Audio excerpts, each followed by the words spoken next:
5, episode 20 of Brackets, Bubbles, and Bit Stealers. I'm Jonathan Litzkin, Sam Cutterman alongside me as always. And below me tonight, joining us for our Syracuse preview, Brandon Shields, writes the Shields on Hoops newsletter about Syracuse basketball. Brandon, how you doing?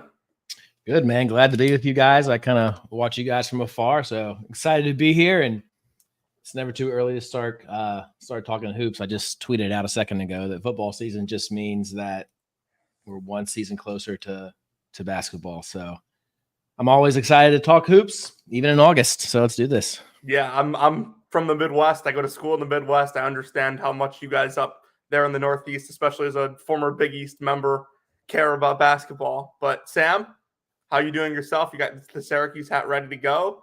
Syracuse hat, Syracuse shirt. Had to show out for the future alma mater, the current school that I pay a lot of money to go to, and sometimes get angry at their sports teams and sometimes celebrate the sports teams. So I guess I'll. You guys are both Syracuse fans, so I'll let you guys kind of lead this discussion here. And I'll start with Brandon. Brandon, what do you think is like most important for the Syracuse team this year? How do they get better? They were 80th in KenPom last year in the first year of the Red Autry era. How do they take a step? And then how do they take it even further, maybe even bigger step to the point where they're just a flat out like really good basketball team? Yeah, I mean, I think you're going to see a completely different product on the floor. A lot of changes. I think having Judah Mintz last year, they were so dominant with the ball, where the offense was so heavy in his hands at all times. What's that going to look like this year? I think that's one of the big questions. Syracuse went and added an inside presence in Eddie Lampkin. I don't know how, Coach Autry is going to use him in that capacity. We have no other context because he's had Nakeem McLeod and all kinds of guys playing 5 last year in spots. So it's been a while since Syracuse had a big that they could kind of run things through in any capacity at all. So, I don't know what. Christmas might be the last one. Is he the last one? Maybe. It's been a while. That honestly sounds right. Right. So, and he was great. They just haven't had a lot of guys to run it through. And I know Lampkin, he's a physical guy, but he's a decent passer. Colorado like to run things through him. So, and that's not been the way that Syracuse has played ever, like with a big running stuff through the elbow. So I don't know. We'll see how. I'll be very interested to see what Coach Autry does as far as scheme goes and putting guys in different places. Because I think it's a real. I don't know that anybody knows, honestly. It could be the same thing we saw. It could be some variety. I'm hoping it's a little bit different. But to get to your question, I think that I think this team has to get better defensively. I think that when they were not turning people over last year, they just weren't good defensively. They were if they couldn't force turnovers, it was layups and open threes. I know Syracuse fans hate the KenPom luck metric, but teams that shot really well just missed a bunch of shots against Syracuse last year. And I just don't know how long that can keep going. I think they gave up way too many open shots last year. I think that once that first line of defense was kind of penetrated or broken down, the backside was rough. And adding some athletes, adding a Donnie Freeman, adding a bigger presence in Eddie Lampkin, even having guys like 7'4" Nakeem McLeod off the bench. Jair Davis is a good addition. So they added some athleticism and some experienced kind of guys on the back end. So I think that is good. I think the main theme obviously was get some experience on the floor, get some guys who have won, get some guys who have been the guy on their roster. Because all the guys that Syracuse picked up were the dude at their school for the most part, besides Lampkin pretty much. And I guess Carlos as well, but everything ran through Carlos at Hofstra. So, it'll be interesting to see also, and we might touch on this later, how the staff kind of uses all these guys who have been the main guy at their school and put them onto this roster. And they're going to have a lot of minimized roles because they're coming into Chris Bell. They're coming into JJ Starling. and just adjusting from there. So I think there's a lot more question marks with this team than Syracuse fans want to admit. I think they kind of look at things and say, hey, we got some guys who can play and it's going to all just be, but like when you look at that 2 and 3 spot, like there's 4, 5, 6 dudes there. And I'm one of many people who struggled with the rotation decisions last year at times with substitution patterns. So I think there's just, to sum all that up, I think there's a lot of question marks that we're not going to know anything about until like December. It's kind of, I think there's a big gap between how good this team can be and potential for how average they could be. I'm with you on a lot of what you said there. Something that you didn't mention, though, is that from everything that we've heard kind of from outside the program and coming from inside the program, is that there is a bigger focus right now on the roster construction for this year. They brought in Alex Klein as a general manager. He worked in the NBA for years. He just did a podcast with Mike Waters and a Syracuse student manager, Eugene. I'm going to mispronounce his last name, so I'm not going to try it. Who's in the sports analytics program and is a data whiz and has been really helping out with the analytics side of things. So kind of moving into, they're framing it as Syracuse is becoming on the cutting edge. I kind of see it as Syracuse is moving into the modern era of college basketball, because Syracuse has been stuck in the Boeheim era. Yes, the Boeheim era was a year ago, but the Boeheim era lasted 5 years longer than it really needed to. And Syracuse has been stuck there. And you look at what Adrian Autry did last year, it was mainly cosmetic, the differences from Boeheim, considering you're just looking at, they're going to play a little faster and they're not going to play zone. The main principles of the team were still fairly similar. And I think you're going to start to see that start to shift with new roster construction, with new focus, and a little bit more turnover in the coaching staff. Jerry McNamara is gone. I think he's going to do a good job at Siena, but I think that it's good for Syracuse to get new voices in there, because I think that at the end of the day, mediocrity had become the standard at a program where it really shouldn't be the standard, with the amount of money and interest there is in Syracuse basketball. So I actually want to, Brandon, if you have something, go ahead. No, I was just agreeing with that. I think that you're right, Sam, that it's just been like, I feel like we've been stuck in, it's like been beating a dead horse. Syracuse has for the last couple of years. Like, this is what we do at Syracuse. Like, okay, that's great. But like everybody else is doing different things. They're working against us. Yeah. So like I see, Adrian Autry won 20 games in his first season. Like, cool. There's nothing wrong with that. No. But like, that doesn't mean, like, there wasn't something fundamentally different that made this team that much better than any of the last couple Boeheim teams. It was mostly the same guiding principles. Yeah. They couldn't get a rebound. They were very inconsistent defensively, and they were very heliocentric offensively. Yeah, agreed. And that's what kind of what I was touching on earlier, is that like there are a ton of question marks with this upcoming season, including the staff and how they operate and how do they implement these new additions, not just on the court, but also on the bench and in the film room. And are we just going to talk about all these things, or are they actually going to start to come to fruition on the actual court? Like, are we just going to like say the cool things about, oh yeah, we're cutting edge, like you said, or we're using advanced analytics, or are we actually going to see a product that makes sense where we're not shooting pull-up 2 jumpers with 3 seconds left in the shot clock, way too many possessions, right? Yeah, I just think that I just think that a lot of the roster construction last year ended up with Syracuse playing, Judah Mintz and Quadir Copeland together, 2 ball-handling non-shooters. And they're both talented players, but you can't really play them together, especially when your big man is a non-shooter and also a non-post threat like Malik Brown was, or just a non-threat entirely. offensively like Naheem McLeod was. Mm-hmm. Yeah, it's just either get a rebound and dunk it, or every now and then there's a pick and roll that goes to the rim. Yeah, Yeah, so. and I don't think that there's like, I think Quadir Copeland is great at basketball. I think he's going to be really good for McNeese as a ball handler, because that's what they're going to ask him to do. They're not going to ask him to take a ton of shots. They have Sincere Parker to do that. They have who else do they have? Joe Charles. Well, he's also not much of a shot maker. He's a brilliant defender. Shoemate. They're not going to ask Quadir Copeland to take a lot of shots. Not that Syracuse did, but Judah Mintz is probably going to be in the G League.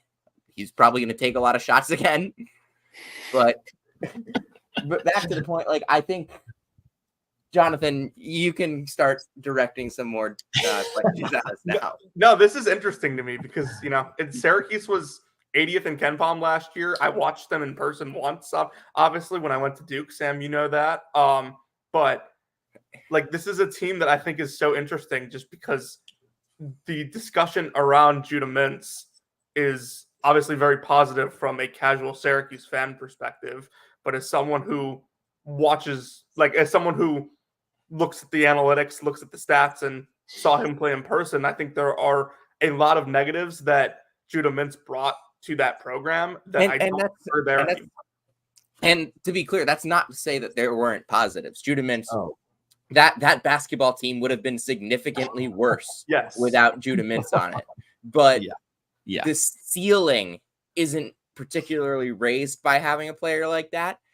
And I think that Syracuse needs to stop floor raising and start ceiling raising in order to get back to where this program should be. And I think that is what Jaquan Carlos brings to the table to segue us into that. This is a point guard, and I know, Jonathan, how much you like him, but I've been following him for a couple years now, since early in his career at Hofstra, and he is a ball hawk of a defender. He will step up. He will guard you. He will guard you tightly on the perimeter. He doesn't have a ton of size, but he can really guard. And then on the offensive side of the ball, he's a capable scorer. Mm-hmm. If you look at his high school numbers, he's more than a capable scorer, but then again, that was high school. He is a capable scorer who knows when to pick his spots, and he's played in efficient offenses, and he is one of the best passing point guards in college basketball. He is a pure point guard. When was the last time Syracuse had a pure point guard? Ennis. MCW, Ennis. Michael right? Carter Williams is like a 6'4" do-it-all. Was he? It's got to be Ennis. Yeah. And that was awesome. It's been a decade. It's been a decade since Syracuse has had a pure point guard, and it's been like 7 years since Syracuse has had a post threat, and now they have both. Does that mean Syracuse is going to the Final Four? Probably not. Yeah. But I just think it means they're going in the right direction with this roster construction. Brennan, you can talk a little bit more about JC. Yeah, I love it. I think it might be the most important pickup they had. Totally agree. I am praying to whatever God that we believe exists that he starts, and they don't start Starling at point guard just because they think they owe it to him, right? Like, I just can't. I know. And again, that might be a crazy thought, but I've seen it floating around Twitter and X about, JJ started point. I hate it. I hate that idea. I hope it's Carlos. I hope he is good enough to translate his game. I think he is. But everything you said is right. Distributor, shoots it well enough to be a threat. Decent mid-range game. Doesn't turn it over too much. He's played around dudes who can play. Like, that Hofstra team had some dudes. Okay. Like, Tyler Thomas is a pro. D Stone is a pro. Syracuse didn't he go to Tennessee? Yeah. We're gonna see him. So, like, I mean, he's played with, he understands I said earlier, like, all these players who came in were the guy. Like, he wasn't the guy, but everything was, that offense ran through him. I watched 3 or 4 tapes, and like that, how they went was how he went. Yeah. So I think he fits very well. Like, again, let's compare him to Mintz. Like, maybe not fair, but let's do it. So probably a better shooter than Mintz. Not as good of a finisher, better passer, better defender. Like, Mintz could have been a good defender, but Carlos keeps you in front. He knows how to defend. Better leader. Like I was very impressed when I looked at him. Like when I looked at all 4 of the transfers, I was very impressed with Carlos more than I thought I was going to be. I was more impressed with Davis than I thought I was going to be. I was underwhelmed with Lampkin, and Taylor was just kind of like, okay, cool. Yeah, and like Dylan Brett, great job at WRHU at Hofstra. Has he been on the show, Jonathan? He is not. He is not. Dylan hasn't been on the show yet, but we've tried to get him on. Every time I mention Jaquan Carlos, or he'll send a text my way, and it's like, oh my God, I'm gonna miss him so much. Like that's what Hofstra people think. Like Hofstra people, like they will miss Jaquan Carlos because of what he meant to that program. Mm-hmm. He's a New York City point guard, but not like the typical Marquise Noel, Kemba Walker type New York City point guard where it's all about flash. Not that those guys aren't crazy substance as well, but their games were predicated on the ability to make the highlight play. Jaquan Carlos's game is predicated on the ability to stop you from making the highlight play. Making winning plays is what he does. He makes winning plays. That's what he does. He's a winner. He's a winner. Played for winning teams. Yeah. Played for a terrific head coach, a very underrated young head coach in Speedy Claxton. For sure. Watching them play and watching the stuff they ran and like what they did schematically, I was like, okay. Cool. Yeah, he is one of the best coaches in all of college basketball at just pulling you out of what you want to do defensively and creating mismatches. If you don't want to hear it from me, hear it from Rick Pitino. He said it. Yeah, he's legit. Yeah, my whole thing with Jaquan Carlos, and independent of like what I thought of him at Hofstra, which Sam obviously said I love him, but there was a lot of negative energy, it felt like, when it started to get rumored that Syracuse was going to get him. And it almost felt like Syracuse fans wanted another Judah Mintz. And my thought was like, this team doesn't need another Judah Mintz. Like they have JJ Starling. They don't need another Judah Mintz. They need a point guard that's going to run the table for them, set up the offense, and make the right play. And that's exactly what Jaquan Carlos is. And so I guess leading into that, you have a backcourt with Carlos. We've mentioned JJ Starling. Chance Westry is supposedly healthy now. He is healthy. He is healthy. Now, he's missed 2 years with injury. So I am advising a ton of caution with projecting him. I know some Syracuse fans have taken the liberty of maybe not projecting a ton of caution. I've seen some outlandish takes out there. Like of every player on Syracuse that I think Chance, and I think Chance Westry is talented. He was a highly rated recruit for a reason. He's a 6'6" guard that can handle, he can pass, he can score. But like there have been some outlandish takes about this guy. He played 11 games in like 3 years. Borderline irresponsible takes. Okay. So yeah, you have those 3. You have Kyle Cuffey, who was once at Kansas, for God knows what reason, and then because in high school he was really athletic. And then the guy I really want to get into here is Elijah Moore. Can we talk about JJ before we talk about Elijah Moore? Sure. I don't really want to get into Elijah. Sam, you lead the discussion around JJ Starling here. JJ Starling had a really bad start at Syracuse. It felt like the lights were too bright. Maybe just he hadn't taken the leap forward that we expected him to over the first month or so, month and a half. Really into the beginning of ACC play. First 4 games of ACC play, he scored 9, 9, 2, and 8. Syracuse was 2-2. And then he stepped it up. That game against Pitt on the road, he scored 17, 22 against Miami, 26 against NC State.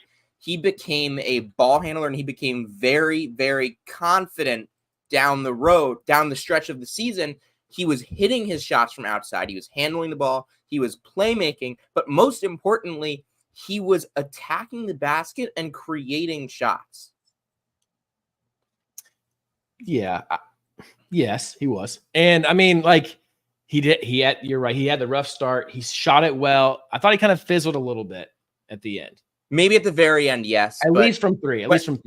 Yeah, from 3, I would agree. But towards the end of the season, I think he was, the entire team fizzled last like 3 or 4 games of the season. But I think that for the most part in January and from mid-January until late February, he played really well. Yeah, and that was part of that's how we got everybody got into the whole. Well, we might. And that's how we got into the Syracuse is on the bubble discussion. The bubble talk. The 15th year in a row. He led the Syracuse bubble talk, right? It was because of JJ. Because you knew where you're going to get from Judah, right? You pretty much knew where you're going to get from Chris Bell. You pretty much had the JJ was kind of the X factor there for a little while, and when he played well, good things happened. I'm interested to see. Because it's going to be, I mean, you'd have to argue it's him and Chris Bell's team next year. So, I'm very curious to see how JJ steps into that leadership role, kind of being the hometown kid, and Judah's gone, so good, bad, indifferent.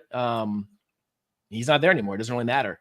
It's going to be different guys with reins. I don't know if any of the transfers are really in a spot to just kind of come and take over. Naheem McLeod's not going to be your leader. Carlos might kind of be your on the floor guy, but locker room and culture and trying to, take what Coach Autry says and bring it into the way they do Sterling's the face of Syracuse basketball. It's going to happen now. He's going to yeah, he is, but I think that's going to be Chris Bell by midseason. But yeah, really. All right, let's get into that. Actually, no. Let's wait on Bell. Let's keep talking about JJ for a second. All right. Let's talk about why JJ should not be running point guard. Okay.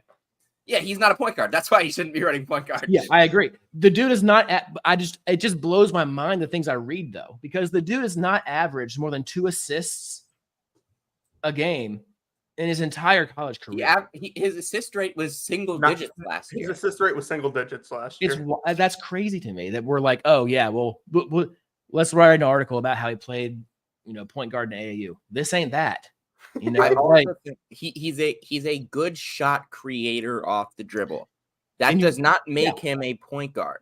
He is an off ball. Yes. He is an off ball. Like he's a combo. He is a combo guard. Yeah, he's serviceable. Every roster needs guys who can. The shot clock goes down. Go get a bucket. He can get a buck. He can go get a shot. Pretty much whatever he wants. He's one of the best guys in the league at getting a late clock bucket. Yeah, he'll get he has that in his game. So you need that. The problem was Syracuse probably had too many of those last year. And then the shot clock would too many people that thought they were. That's a better way to say it. Yeah.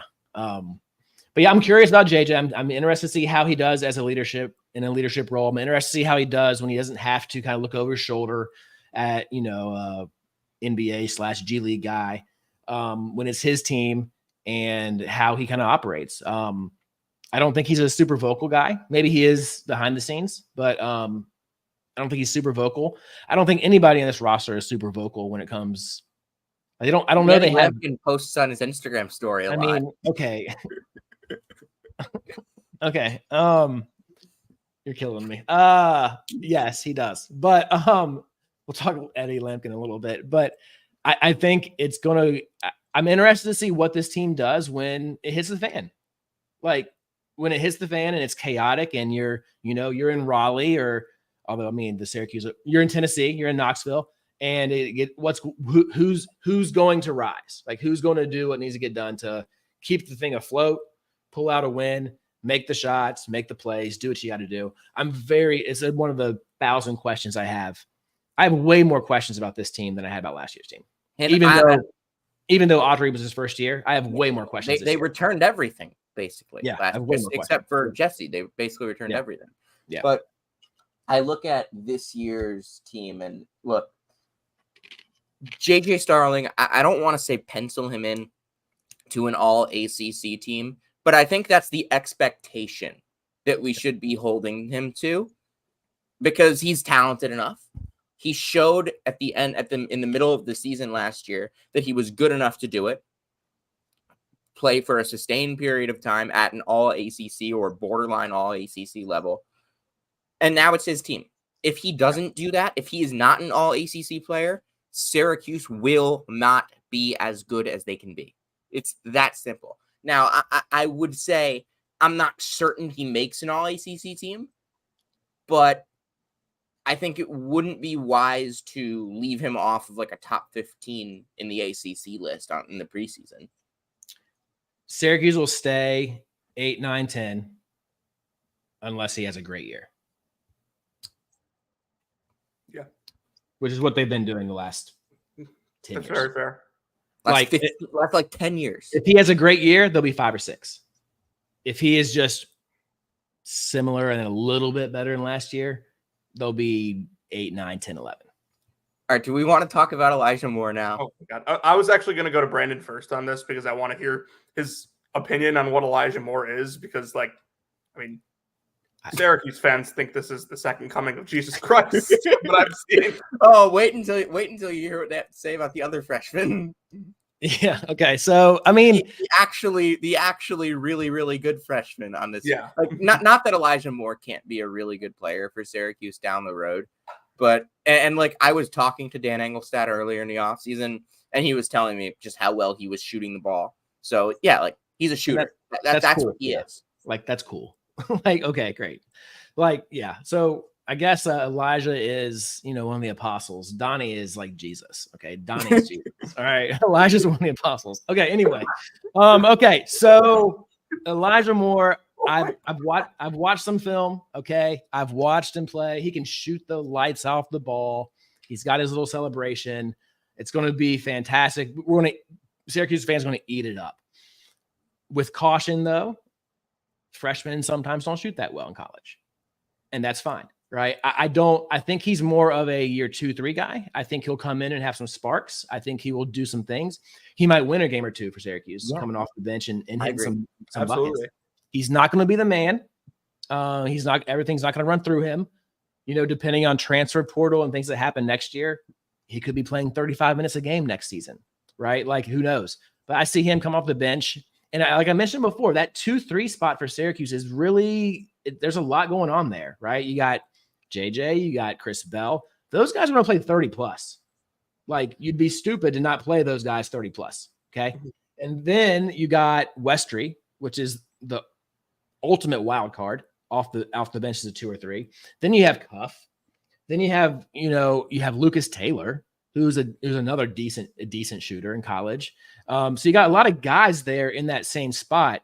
And it's just, where does he fit? I don't know. Go ahead. I think you said it right with Elijah Moore. He could come off the bench and win a game for Syracuse. And I'll say it right now. I think Elijah Moore will win a game for Syracuse this year. There will be a game at some point in the season that when we look back at it, it's the Elijah Moore bang, game. bang, bang. Yeah.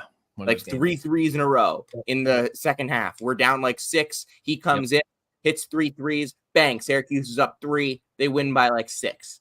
I think that's going to happen at some point this year. I just hope that he and the coaching staff have the wherewithal to not let him lose any games for Syracuse in year 1. And look, if he does, that's fine. It's not going to be because he's not a good basketball player.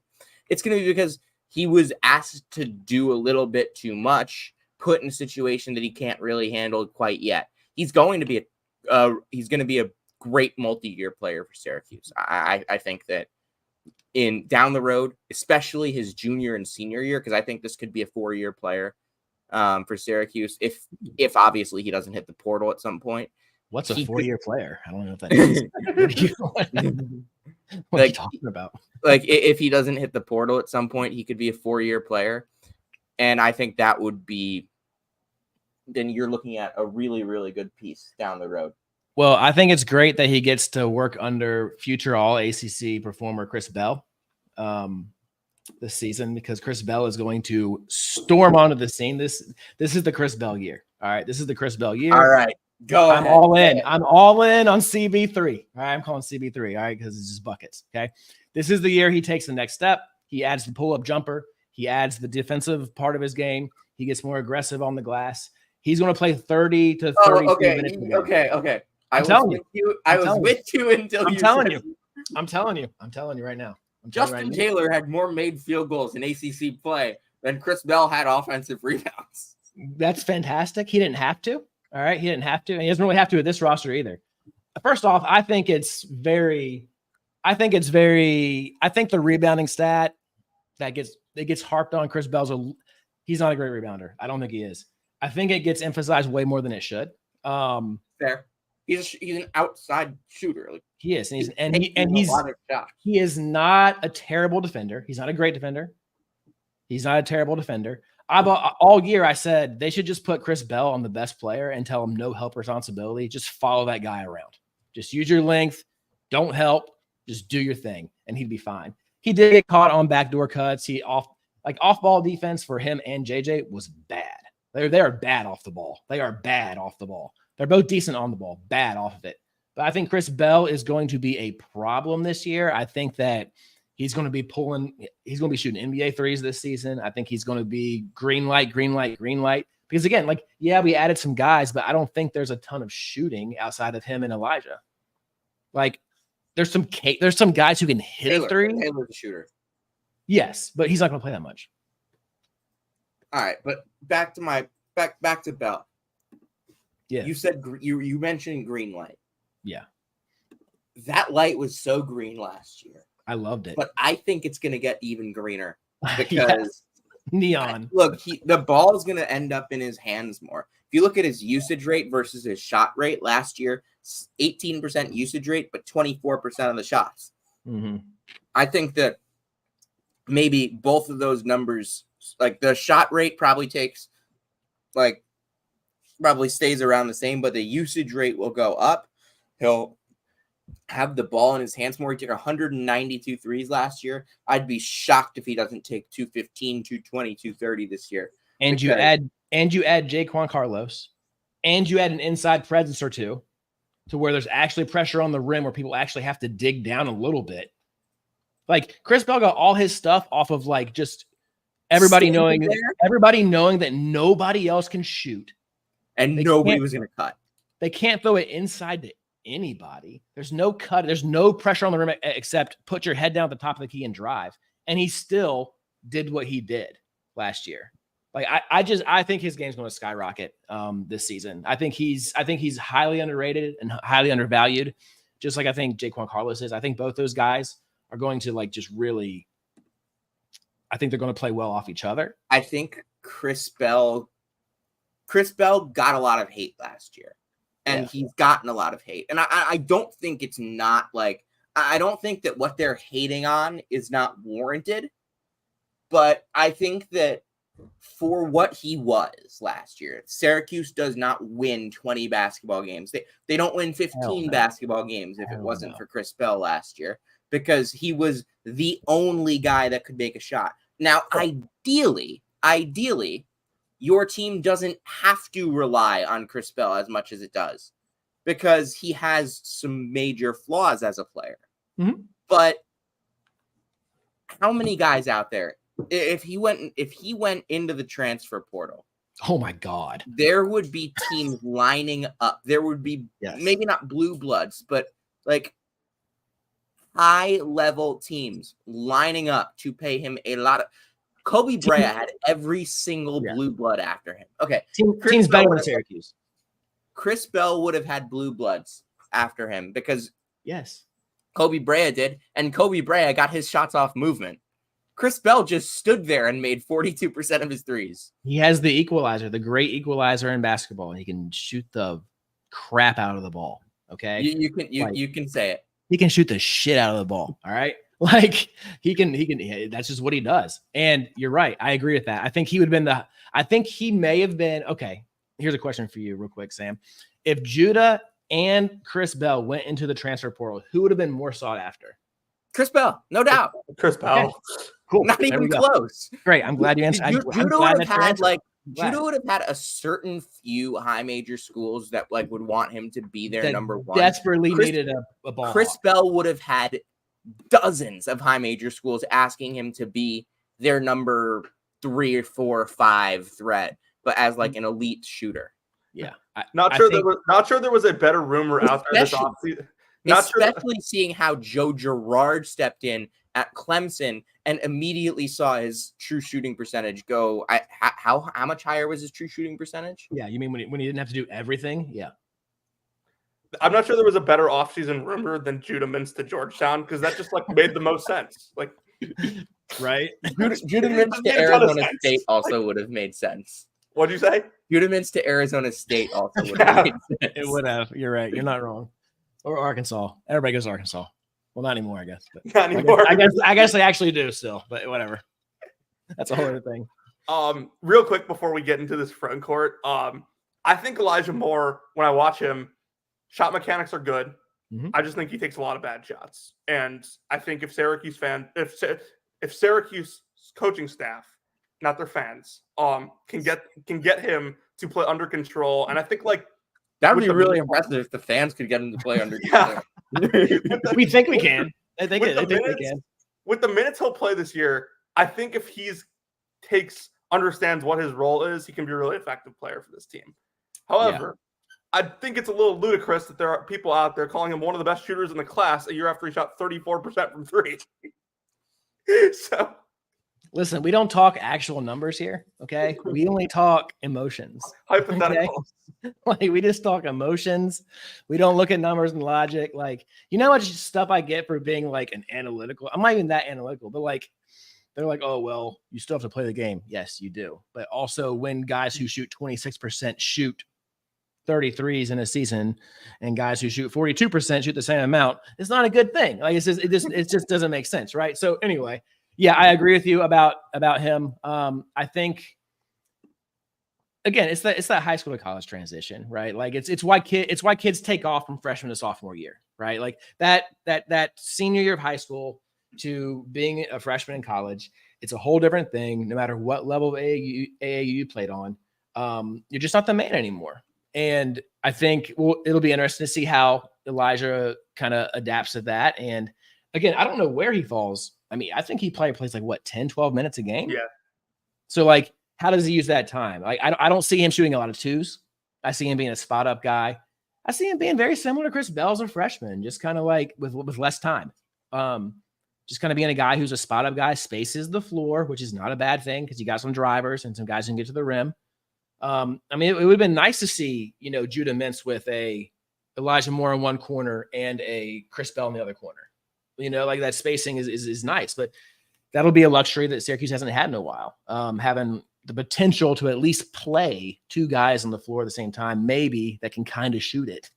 It's 2024, but that's where we are. And I like Sam said earlier, kind of transitioning that roster slowly into what that looks like. Now, all these guys they picked up are going to be gone next year, but it's at least a step in the direction to where we might get a better idea of what the identity that, the program and the staff has in mind for what the team's going to look like. So I think he's like the rest of the roster and the rest and the team outlook. Like his high could be very high and his low could be very just like kind of basic, which makes this team so intriguing.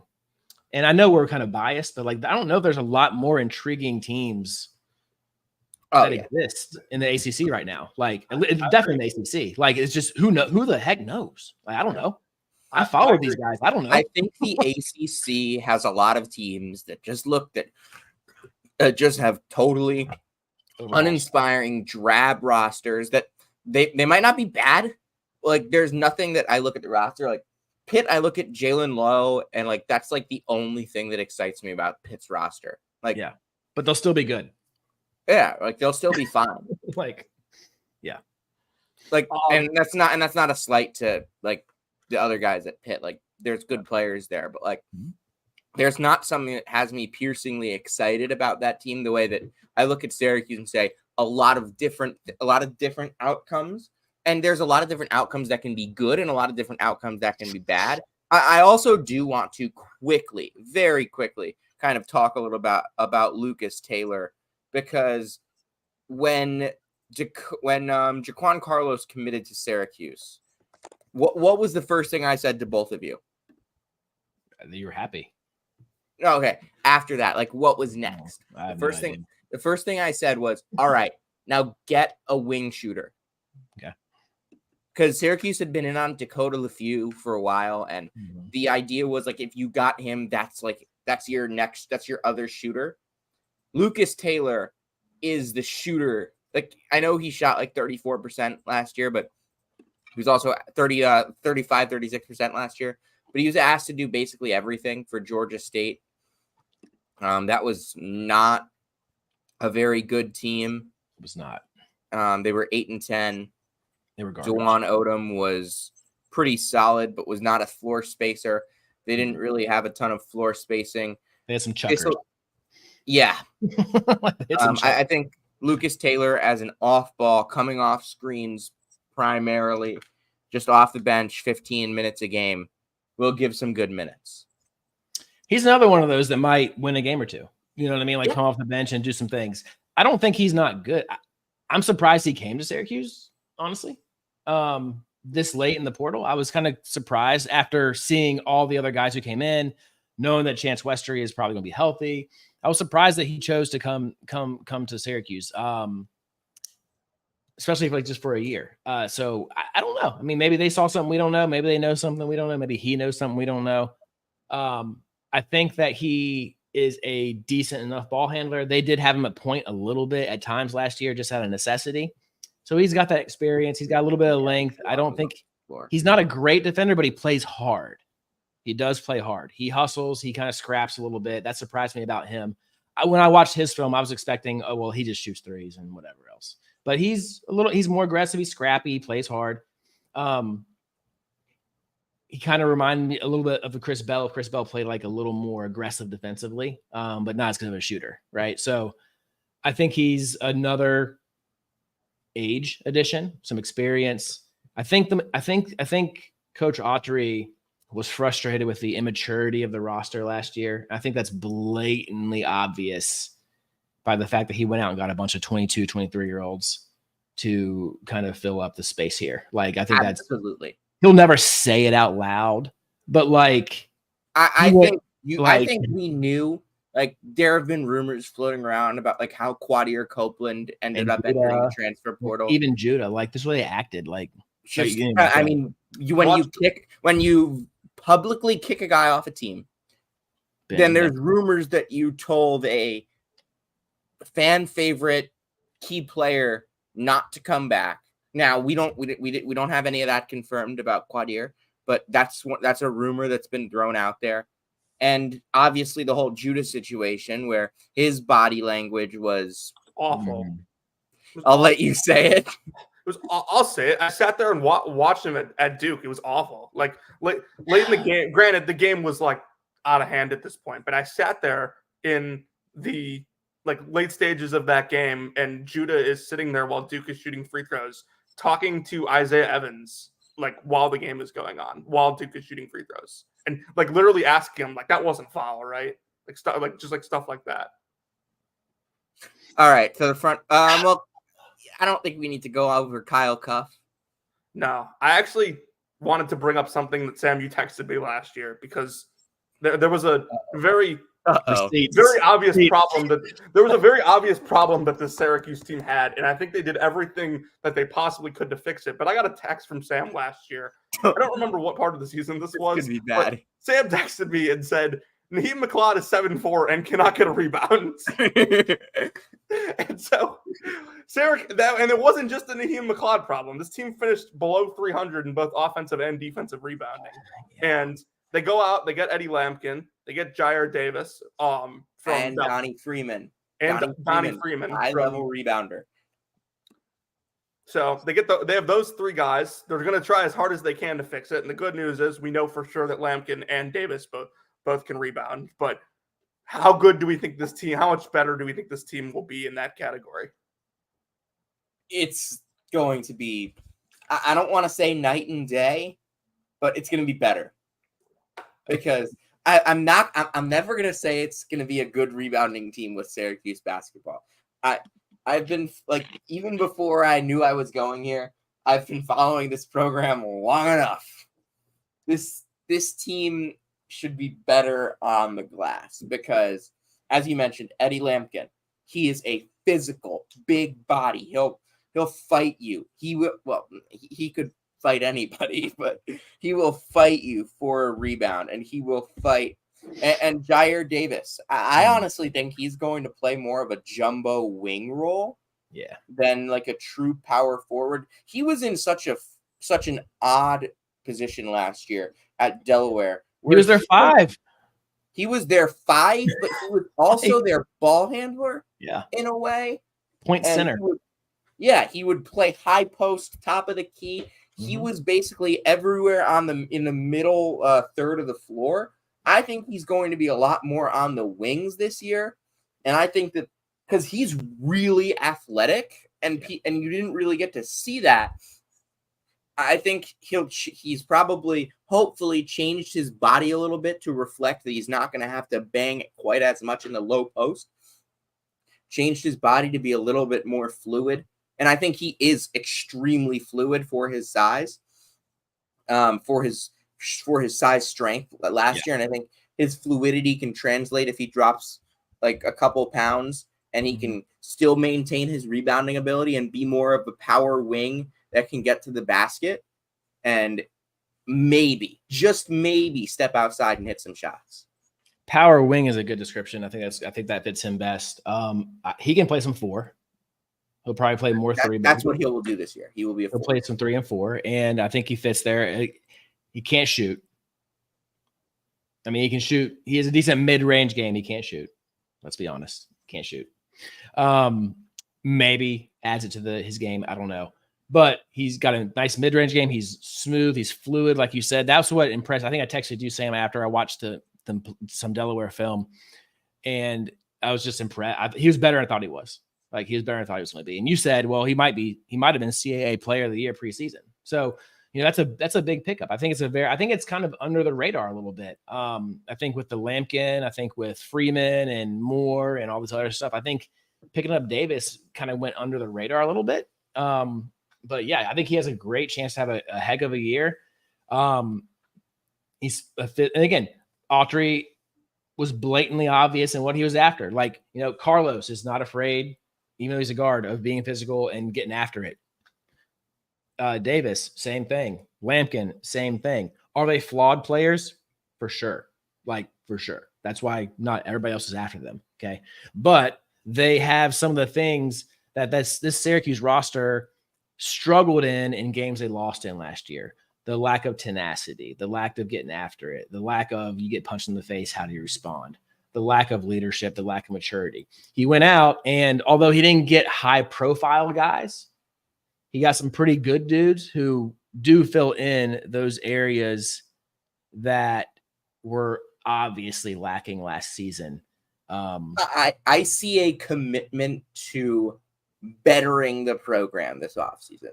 I'm not sure I see that they're going to right away turn into a tournament team reliably, but I do think there are definitely some things about this roster that I would change. Or, I mean, this whole offseason, I was thinking I wasn't always thinking the same way as Adrian Autry was, but I think that this offseason, Syracuse took steps in the right direction of building a program and building a culture.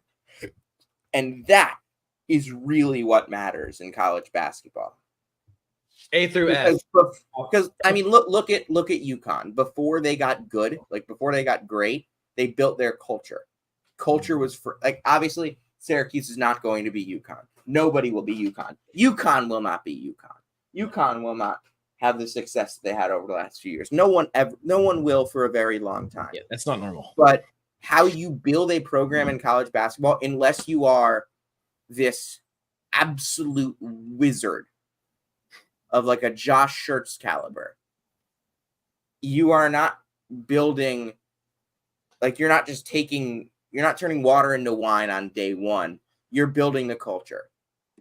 Yeah, it's not NCAA 2025 with college basketball, right? You can't just go in there and go dynasty mode. You can't just turn the difficulty down and just flip the script, right?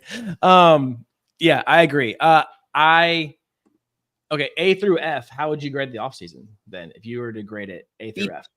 B or B plus. Okay, probably a B plus. Okay. Is that including the staff changes, or is that just players? I mean, I don't think you can control Jerry McNamara leaving. Well, yeah, but Alex Klein coming in is a major positive. Honestly, that might push it up to an A minus. Okay. Just getting somebody in there that can help modernize the program. Yeah, I think it's not okay. A B plus is a good grade, because I've definitely thought look, you could have you don't have maybe the NIL that you want to down the road, because the donor base isn't extremely engaged right now because the team hasn't been good. Yeah. So if you use the NIL that you have right now and use it to bring in players that will help build the culture and help build the new era of Syracuse basketball, then the donors will start coming back in and they will start helping this program get to a level where they are one of the top NIL programs in the country, because I think they can get there at some point. Maybe not BYU level of just how the hell did they get this much money, but they will but I do think that Syracuse will be competitive in an NIL market down the road if they can have proof of concept. They're doing it in football. They're doing it in I was about to say football. Yeah. That's fair. So I look at Syracuse basketball. I would have gotten a different center. I don't believe much in Eddie Lampkin. I know that I like the idea of a big body bruiser center who can score in the low post. I do not like the idea in modern basketball of a center who cannot guard the pick and roll or shoot at all. And I also think his playmaking is a little bit overstated, considering he had more turnovers than Judah Mintz last year. Well, that's because people look at the highlights. They don't look at the full game film. It's okay. Which is why my account exists. It's fine. It's why my account exists. Do you expect fans to watch? Yes. I don't expect fan bases to accept the bad with the good before they've seen the bad. Fan bases can choose to only expose themselves to the good, and of course they're going to do that. Have you met people on planet Earth? It's not just Syracuse fans. It's just like election season. We just look at all the highlights. All right. Like it's just we won't go there. But yes, I feel you on that. Like, it's very easy to go to Draft Express on YouTube, type in somebody's name, and see all these great things. And they put like 2 negative things in the entire clip, right? Which is why, I try to, when I share my stuff, I try to be like, okay, well, here's the whole film. Here's everything that happened, good and bad. Yeah, I think that, we can just pivot into Lampkin. I think that you're right that having a physical bruiser like him is better than not having one. I mean, I don't know who else they could have snagged outside of him, especially since he held Syracuse sabotage for a while there. And that whole situation was really messy. I don't know all the details about that. I won't go into it. Bigs in the portal are a premium. It's true. That's a valid point. Do you remember that day where like everyone was saying he was going to go to Georgetown? Lampkin? Yes. I don't remember Georgetown. Like May. I remember everybody was freaking out because they were like, well, he deleted everything off his profile. Yes, that was the day. And I didn't realize that, but like, and he didn't talk for like 2. And again, like you said, he's very active on social media, and he just vanished for like a week or 2. And I'm like, hey, what? Like, I think I tweeted something out. I was like, hey, so is like Lampkin coming to Syracuse or like what? Like, what's happening here? And then he got more money, I guess. I don't know what went down, but I didn't like that. That was kind of, I get it. Okay, so I get it. We're in uncharted territory. If it was my family and my future and my life, and I didn't have because he's not playing in the NBA. No, like he's not. He'll play pro somewhere.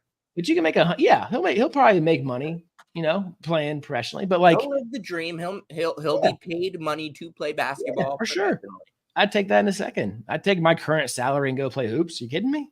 So like, but you get 250, 300, 400, however much money he makes. Like, I feel like that was kind of, I don't know. I didn't like it, but I also understand the game.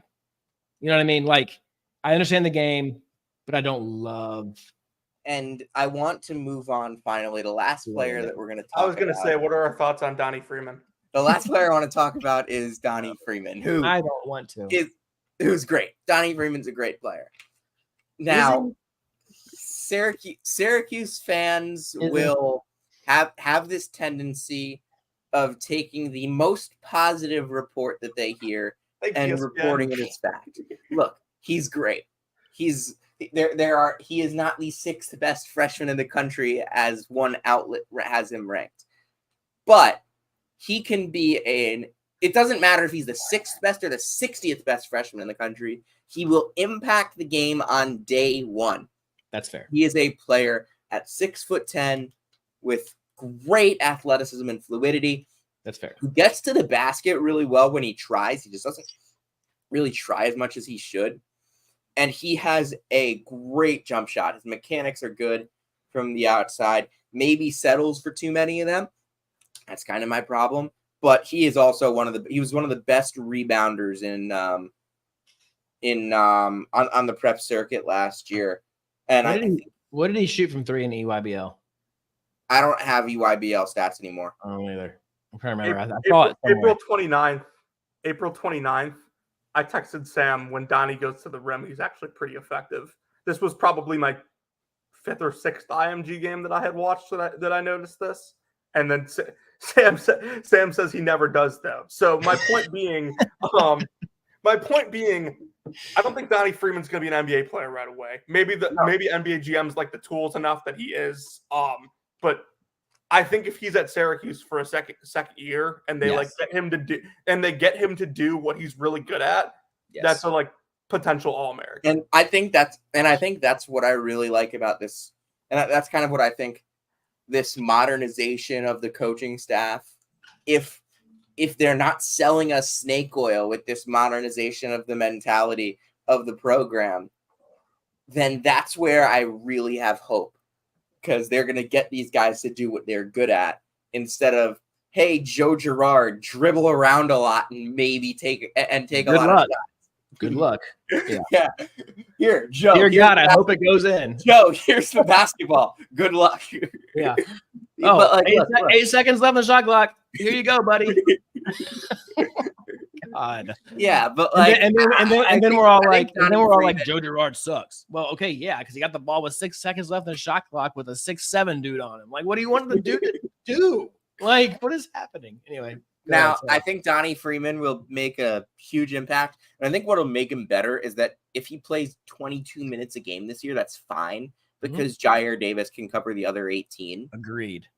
And I think Donnie as a lightning to Jair's power, to Jair's thunder as although Donnie's more down low-ish than he should, he should kind of play on the perimeter a lot and work from the outside in. Mm-hmm. I think that I don't really think he's a post-up threat right now with his current frame. I do think, though, that what he can add excitingly is a little bit of secondary rim protection. Yes. I think Benny Williams was a solid secondary rim protector, and Chris Bell is honestly a solid secondary rim protector. Valid. But Donnie Freeman, Eddie Lampkin's not a great rim protector. Donnie Freeman will help that in some second side defense. I am really excited to see if Donnie Freeman can, his motor is fine. I watched them play Paul VI. Isaiah Abraham's motor stood out to me. But Donnie Freeman's motor isn't that. His motor's not Khalil Ware either. I think he's got a solid motor. If Syracuse can get that motor revving up, they can get it from 3rd gear to 4th gear. Then I think you could have a really good defensive player and a player that's going to make a huge impact immediately. Now, is he going to average 13 and 8? Probably not. If he averages 10 and 6 with a block or 0.8 blocks and moves the ball on offense, spaces the floor a little bit, gets to the basket, and Starling and Bell are averaging 15. Lampkin's averaging whatever he's averaging. Jaquan's averaging whatever he's averaging. I think Syracuse will be fine. 8 and 5. Then I also will say Petar Mastorovich, or however you say his name, is also on this basketball team. I don't know anything about him. He is on this basketball team. All right. Okay. Hold on. So Freeman, I agree with what you said for the most part. I think that he is a sophomore breakout guy. I think he'll have a decent year. And let's be candid. Donnie Freeman, Justin Taylor. Donnie Freeman, like it's an upgrade, right? Like there's no way. Okay, yes. Like there's no way. Look. Like I mean, like it just Taylor. is. I like Justin Taylor. I love the dude. I think he's going to have a good year at JMU. But like you could have taken half the dudes in the baseball portal, and they would have been an upgrade. Come on. Come on. That's Justin Taylor was. Come on. And he'll tell you this. He was bad last year. He's still a D1 dude in the Sun Belt. Come on, Sam. Man. Sam, I have a text of yours from January. Oh my God, the receipts are ridiculous right now. Is it Justin Taylor? You are at JMU, dude. It is predicting transfer landing spots for Syracuse players. Please, bro, we did this all year. Please do not read the entire tweet. I won't read the entire tweet, but Sam did say that Justin Taylor would go to James Madison in January, which was one of the more impressive things that I've ever seen. I said it on January 28th to Brandon. Listen, man, we were talking about that in like November. No, he was actually good in November. You're right, he was. I gotta start figuring out that like the things that Sam texts me about Syracuse, he probably sends to you before he sends to me. I have to. We stay on the same group chat, man. Like it's all good. Okay, but all right. So Freeman, yeah, I think second year guy, massive upgrade. Lampkin can't defend for anything for his life. Lampkin couldn't defend if his NIL depended on it. But he's going to have that background, like you said, Sam, like a Freeman back there. You got Jair Davis back there. You got Chris Bell, who might be the most fast break block guy in the history in the entire country. Like it's unbelievable. Like if Chris Bell turns it over, if Chris Bell turns it over, I know he's going to get the rundown block. Like he just is. So I think you have some decent backside guys there. That where Lampkin can kind of like at least be the first line of defense and like not make it easy to just punk people like Syracuse did, like teams did last year, like just drop step dunk, right? He can at least be resistance. And you got backside rebounding, you got backside help, you got backside guys who can do more things. So I do like that. I don't love Lampkin either. I think that he's going to have way too many antics this season. I think it's going to be way too much like drama and look at me and that stuff. I'm concerned about that. He's the only pickup who is like that, which is weird. Like Davis is quiet and works his tail off. Carlos, quiet, works his tail off. Taylor, same thing. Freeman, same thing. More, a little bit more, but like it's obvious that Lampkin is from what I've heard. Say it again. Moore's in the gym a lot from what I've heard. And I'm not saying Lampkin's not, but like he is the most like come get some or I'm gonna do like he's the most like vocal, combative type guy on the roster. Teenager. He's like a bro. Like, he's a grown man, but he's like a rebellious teenager. Yeah, and he's had trouble everywhere he's went. He's the rebellious teenager of this team. Yeah. And he's a grown man. Let's make that clear. He's like 29 you need some edge. Old. You need some edge. You need some shittiness. You do. Like you need it. It's not a bad thing, but it's also something that I think that we need to like obviously to keep an eye on this season because there's not a lot of guys in this team like that. Like Chris Bell had a little bit of edge at times when he was playing well. Like he would kind of chirp and do his thing. But JD doesn't really talk too much. Greenberg goes on and after he scores 30 points, says, "Hey, Chris Bell, why do you suck at defense?" Oh my God, was that Louisville? Yeah, that was Louisville. Oh, it was so bad. He had like 5 threes in the second half, and like Seth Greenberg is just looking at him like, "Hey, Chris Bell, you suck." Rebound, dude, you're terrible. Just rebound. Yeah, it was awful. But so not to derail. So I was looking at Torvik before this. 17-14, 9-11 ACC. I think that's way too low. I think Syracuse fans would be disappointed in that, and I think I would be disappointed in that. Looking at the schedule, I agree because that home schedule is smoking good. You got Duke only at home. You got Carolina only at home. You got Wake only at home. Louisville only at home. UVA only at home. Like you don't have to go to UVA.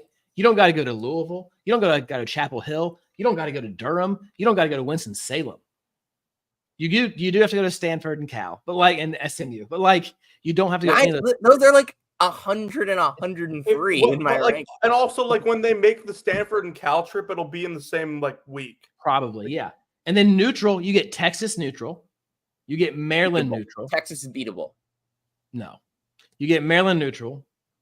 They're going to go, they might go 0-2. It's more of a Texas take than it is a Syracuse. They're going to go 0-2 in that trip. They'd beat St. Joe's. Okay. The Hawk never dies. The Hawk never dies. Okay. We'll see. Well, when they lose to Texas and then St. Joe's beats Texas Tech and they lose to Texas Tech, we'll remember this conversation. Yeah, Texas Tech would beat this team by like 100. Texas Tech. But Texas won't? Okay. Anyway. So you got Texas. Way better than Texas. Oh my God. Okay. I'm much lower on Texas. Beyond shocked to find out that I have Texas and Syracuse separated in my rankings by like 5 spots. Oh, damn. Jonathan is actually the high man on Syracuse. And you can't call me like low on Texas because they have 2 Indiana State players and I'm a Missouri Valley guy. So that's fair. We'll see. Jonathan's the high man on Syracuse. Yeah, I have Syracuse like a borderline top 30 team in the country. Woo! I wrote an article the other day for our brave website. Man. I wrote an article for the other day for our website, and it was basically like 3 teams who I thought were like good long shot bets to win the national title, and I put Syracuse as my last team as like a super long shot at like 120 to 1. Take that $5 bet right now. Like bet it and do it. Like if Jonathan, if you just did the whole podcast, you just talking for an hour and 7 minutes, Syracuse fans would love you. They'd be drinking the Kool-Aid. Usually polar opposite because I usually call them out for all their BS. Even more reason for them to be like, Syracuse fans are gonna hate this. They're gonna hate this. But I actually think but regardless, I think Syracuse is a good basketball team this year. I think they're gonna show improvement. I think they're a little bit. I think they're going to show improvement and strides this year. And I think that the program is moving in the right direction. I love Sadiq White. And Jonathan, you know how much I love Sadiq White. Wow. Sadiq White is one of my favorite. And if they get Kyan Anthony, I know they want a big 2025 class. That's been emphasized throughout the entire offseason. They want they're probably not going to get a Caden Lewis. That would be great. But they want Tyler Jackson. They want Kyan Anthony. They get those guys plus like a big to pair with Sadiq White. That's a 4-man recruiting class. That would be really good. They get those 3. There's going to be some problems. Like that's legit. That's a big time step. Okay, and hold on. I think this staff can really recruit. Like I think that there's been more buzz for sure. Like nothing against Jerry, but like I think that and not that Dan's a bad recruiter, not that Dan's an amazing recruiter. He's a good one, but like I just feel like there's more buzz around the program right now with the way with like how Strawn has kind of built up his relationships over the last year, and just the way Autry is going about everything. And I think Dan's done a great job, and Jerry did a good job, and Griff. I don't know exactly what his role is. I'm sure he's done his part. That's a whole podcast. It's not as vocal. It's not as it is more vocal on Twitter. It's not as vocal. I don't see quite as much hype around him as I do Strawn. I think Strawn is an ace recruiter. I think Strawn is like the key recruiter for a lot of this stuff. It's a great pickup. I think, well, first off, Dan couldn't get his best player to come to Syracuse, so that's the whole thing. But that's a whole other topic. But I think the pickups make sense. I'm with you on that. Let's get back to the schedule. Hold on 1 second. Yeah, so that we usually close this out with this. We've gone way too long. Have we? No, I feel like this is all started, man. Great info. Okay, so this is like 20 minutes longer than the second longest one. All right. So neutral, you got Texas, Maryland, and you got Georgetown at home. I like Maryland a lot. Away only, you have Miami, Clemson away, SMU, Virginia Tech, Stanford, Florida State, Cal, and Georgetown. Like that's not bad. You're gonna go to Blacksburg? I mean, I'll be there, and every time I go to Blacksburg, they get just curb stomped. But so like, don't go. I'm going. So, and then at home and away, you got Pitt. Okay, that'd probably be a split.